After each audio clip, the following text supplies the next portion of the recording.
Let me just start by saying that the whole premise of this game is an absolute masterclass in plausible bullshit, but honestly I mean that in the best way possible.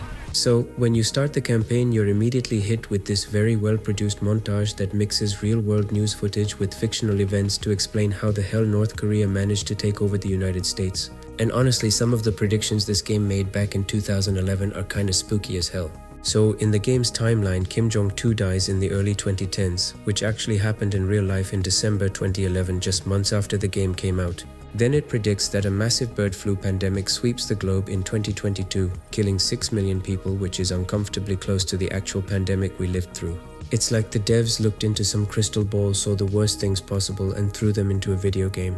So anyways, after Kim Jong-un takes over, he somehow manages to peacefully reunite North and South Korea, forming the Greater Korean Republic, or the GKR. From there, the timeline just goes completely off the rails into pure fantasy. Like the US suffers a total economic collapse, mostly because of a war in the Middle East that causes the price of oil to skyrocket. And this allows the GKR to just casually take over pretty much the rest of the world, while no one does a damn thing to stop them. And then comes the big twist. The GKR launches a so-called satellite of peace into orbit, but it turns out to be a weapon that detonates an EMP directly over the US. It instantly fries the power grid, knocks out all the comms, and destroys the military infrastructure. The GKR then parachutes into the Midwest, captures Hawaii and the western half of the US, and literally irradiates the entire Mississippi River to cut the country right in half. Now anyone with half a working brain can see the massive logistical holes in this plot. The idea of North Korea somehow bringing an occupation force across the Pacific Ocean without China or Russia wiping them off the map is pure comedy. But the devs actually defended this by saying that while the final outcome is crazy, every single baby step leading up to the invasion was a plausible coin flip, so yeah, don't take this guy lightly.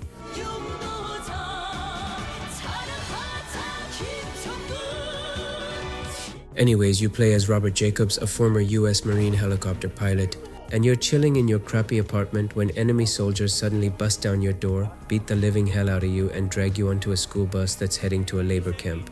But then what follows is easily the most memorable and messed up 10 minutes of the entire game. You're handcuffed and forced to look out the window as the bus drives through your occupied hometown. In this one absolutely brutal moment, the bus drives past a couple being executed point blank while their toddler watches and screams. It's incredibly heavy-handed, manipulative, and emotionally exhausting, but man, it works. By the time the bus ride is over, you really want to break out of your cuffs and kill every single enemy you can find.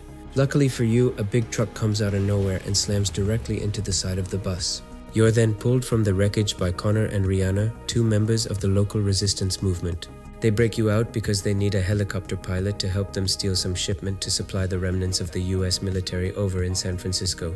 From this point forward, you're basically a silent protagonist on a leash, following Connor around like a lost puppy while he barks orders at you.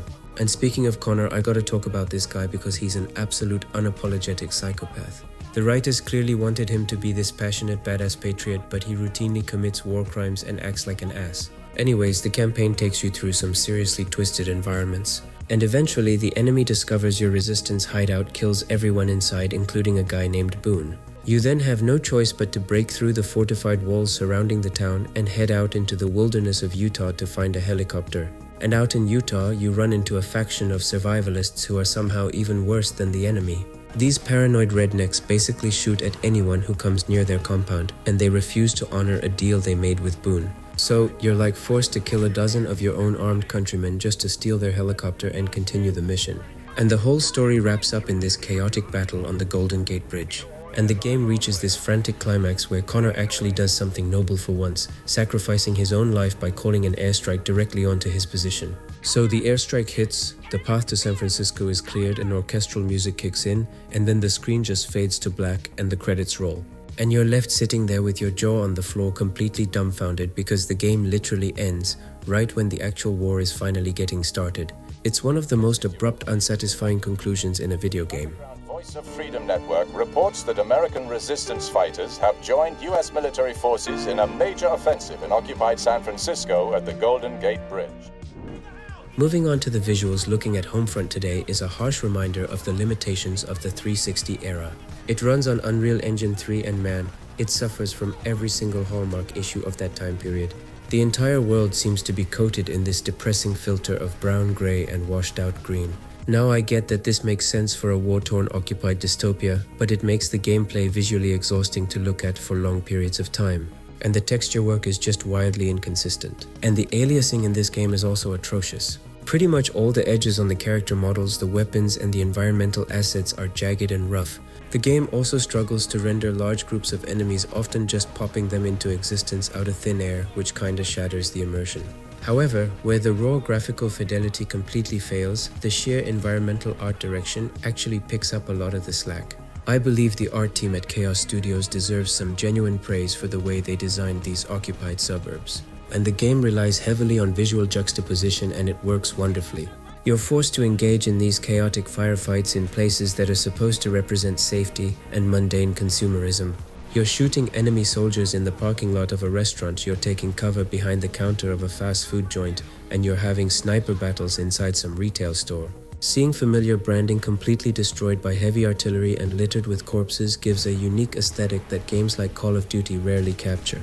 And like the residential neighborhoods are just littered with the debris of downed commercial airliners that crashed when the EMP went off. And high school football stadiums have been made into detention centers. It's just a massive shame that the actual rendering of these brilliant concepts looks so incredibly dated and fuzzy.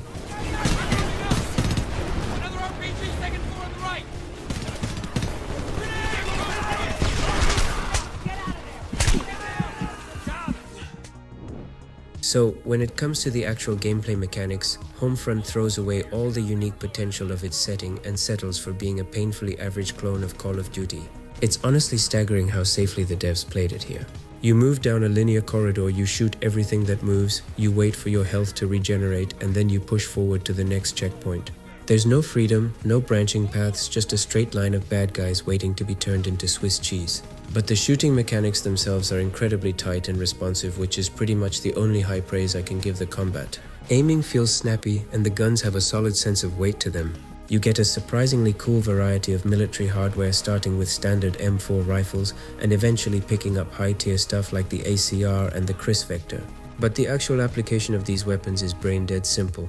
There's like zero bullet drop or realistic recoil, in the campaign at least. And like if you put a sniper scope onto a marksman rifle, you can easily drop enemies from across the map with zero effort, making long-range engagements feel hollow. And the enemy AI is an absolute joke. Enemy soldiers don't attempt to flank you, they don't communicate with each other, and they don't use any kind of tactics. They simply follow pre-programmed paths, pop out of cover, and spam grenades at you with the accuracy of an Olympic baseball pitcher. And even worse, the enemy AI has this weird tunnel vision that's entirely focused on you. This leads to the most infuriating aspect of the game, your useless, invincible squad mates.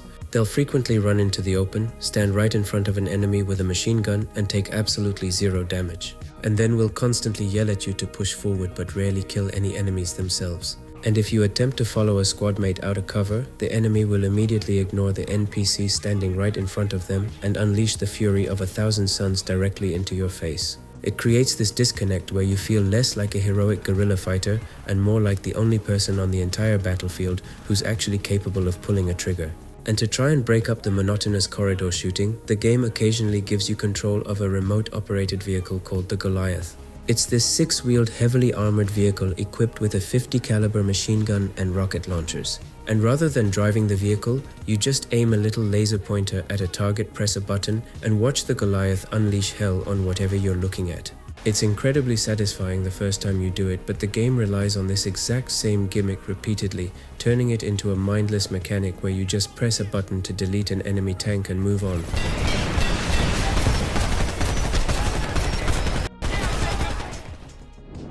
If there's one thing that doomed Homefront upon its release and continues to be its most glaring flaw even today, it's the downright insulting length of the single-player campaign. This game is absurdly short. Any average gamer playing on the normal difficulty can easily roll the credits in roughly 4 to 5 hours. And a seasoned FPS player who knows how to quickly move between cover can blast through the entire story in less than 3 hours. And for a game that ends faster than a bad blind date, you would expect a robust suite of unlockables, a new game plus mode, or alternate endings to keep you engaged to justify the price tag. Well, it offers absolutely nothing of the sort. There are no cool weapon unlocks to carry over into a second playthrough. There are no alternate pathways, as the entire game is built on a rigid structure that physically blocks you from exploring off the beaten path. So once the credits roll, the single-player experience is definitively dead. But back in 2011, the game heavily relied on its multiplayer to justify the price, and people actually really liked it. But since we're looking at it today, those multiplayer servers are a barren wasteland, long since shut down and abandoned. So it's a one and done experience in the most literal sense of the phrase. He's gonna pull through. Flattering photo of you. We'll cut across the baseball field and go through the Elm Street drainage ditch. So looking back from a modern lens, does Homefront actually hold up? The short answer is absolutely not.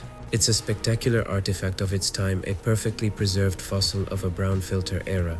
It wants to tell a serious story about the collapse of the American empire and the horrors of foreign occupation, but it forces you to experience that story through the lens of a brainless 3-hour shooting gallery featuring invincible squad mates and moronic enemies. However, there's a strange charm to just how hard this game tries. The premise is so unbelievably ridiculous, yet the game delivers its lines with such a straight face that you can't help but laugh. It's the video game equivalent of a dumb B-movie action flick. But if you find this game for like $10 today, it's actually worth the purchase. Anyways, thanks for watching, guys. Let me know in the comments if you ever played this back in the day, and I'll catch you all in the next one.